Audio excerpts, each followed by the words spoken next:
Bonjour et bienvenue. Le sort de centaines de milliers d'Haïtiens aux États-Unis est aujourd'hui en jeu. Ces familles contribuent pourtant quotidiennement à des secteurs clés comme la santé et l'éducation. Le gouvernement a annoncé la fin de la protection TPS pour Haïti, justifiée par une prétendue amélioration des conditions sur place. Cette décision menace de laisser plus de 330 000 personnes sans protection. L'inquiétude est immense, particulièrement en Floride. Des leaders communautaires et religieux appellent à reconsidérer cette décision pour éviter de séparer des familles intégrées depuis des années.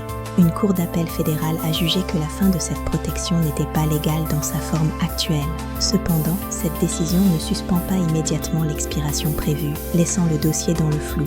Au Congrès, la représentante Ayanna Pressley se mobilise pour forcer un vote. Pour ces élus, retirer ce statut alors que l'insécurité règne en Haïti est une erreur tragique. Haïti reste en proie à la violence des gangs et à une instabilité politique profonde. Pour beaucoup, le retour est synonyme de danger immédiat et d'insécurité généralisée. Derrière les dates, ce sont des vies concrètes. La peur de perdre son emploi, son logement et d'être séparé de ses proches hante des milliers de foyers à quelques heures de l'échéance.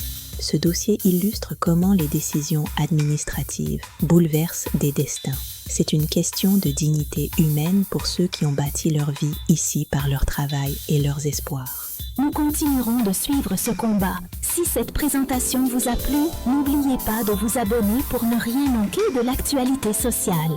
À bientôt!